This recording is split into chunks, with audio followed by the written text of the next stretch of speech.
President Trump's $4.5 trillion big beautiful bill squeaks through the House. A booming job market hits near record lows. Joey Chestnut aims for hot dog glory, and boxer Julio César Chávez Jr. faces deportation. In today's trivia question, which two U.S. presidents died on the 4th of July on the very same day, exactly 50 years after the Declaration of Independence was adopted? I'll tell you that at the end of the show. It is Friday, July 4th. This is the Flyover Podcast.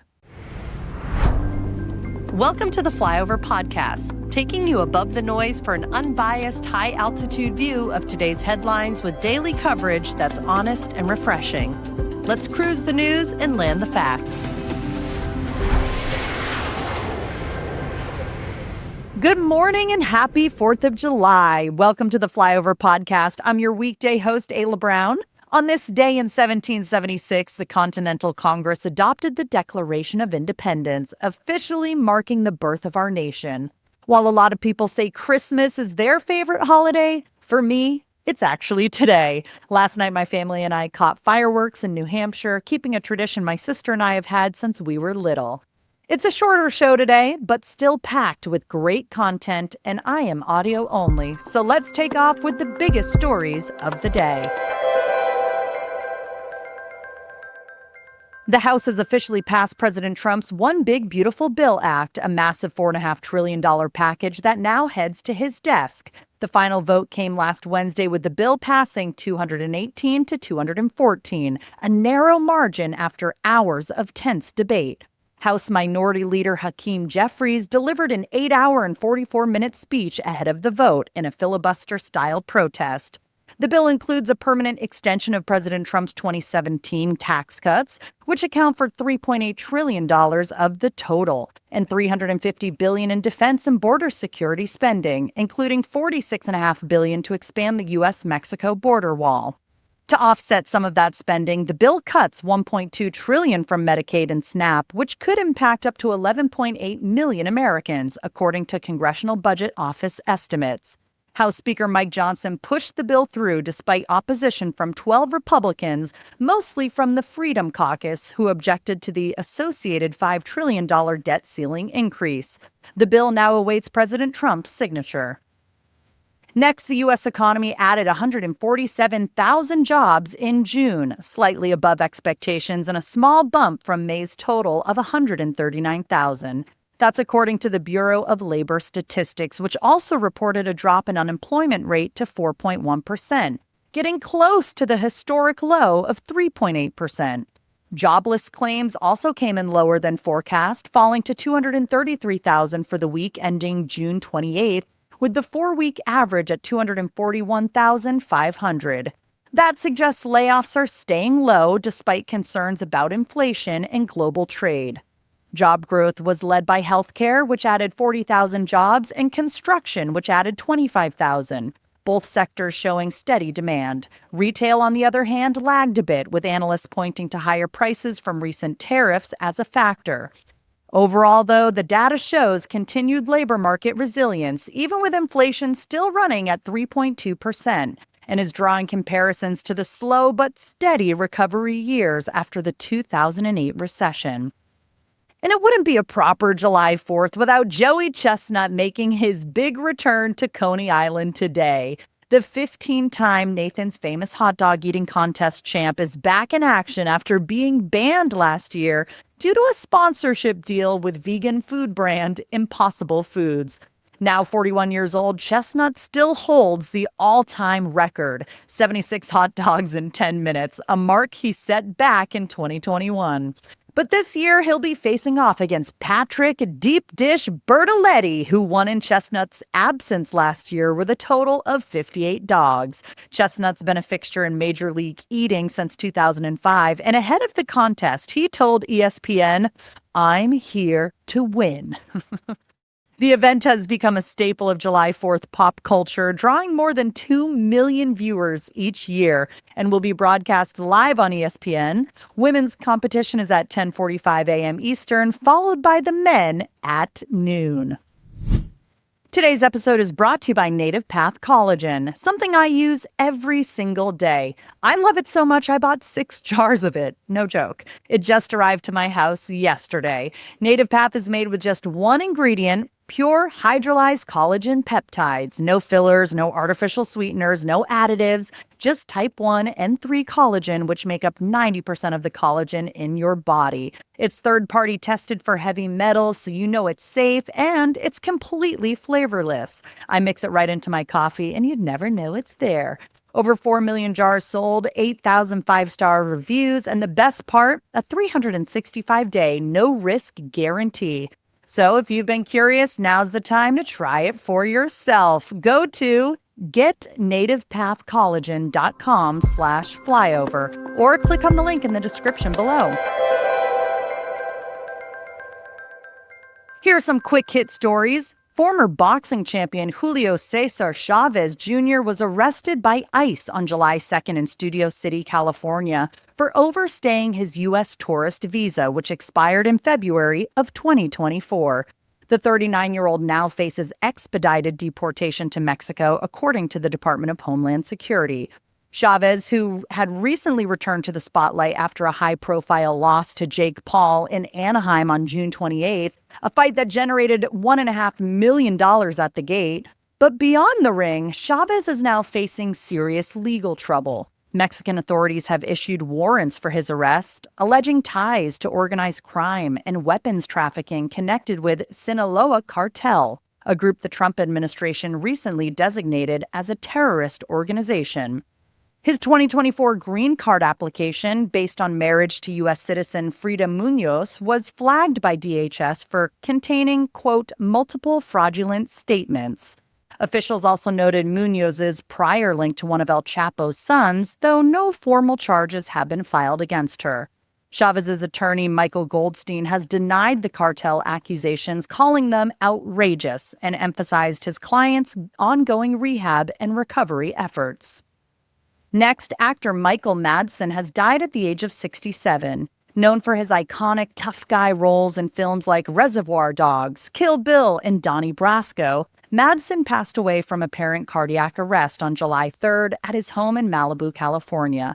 The Chicago-born actor was found unresponsive by family members, and no foul play is suspected. Madsen appeared in more than 100 films over his decades-long career, often playing gritty, brooding characters that became his signature in the 90s. An American tennis star, Frances Tiafoe, is out of Wimbledon earlier than expected. The world number 17 was upset in the third round on July 2nd by Britain's Cameron Norrie, who won in 4 sets. It's Tiafoe's earliest exit from Wimbledon since 2019 and puts an end to hopes that he might make another deep run like he did at the 2022 U.S. Open, where he reached the semifinals. And a 19-year-old pilot from Memphis has been detained in Antarctica over a high-risk attempt to make aviation history.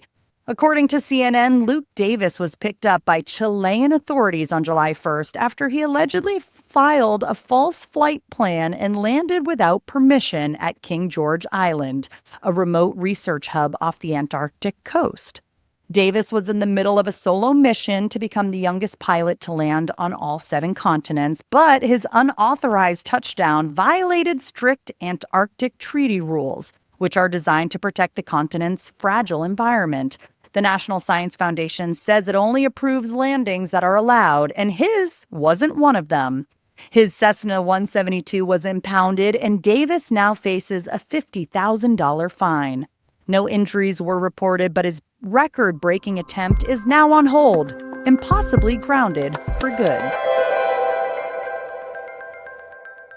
Here are some stories we couldn't leave out, especially on July 4th, because, well, you'll understand. If you're firing up the grill this 4th of July, here is a super simple and safe way to deep clean those grates using stuff you probably already have in your kitchen.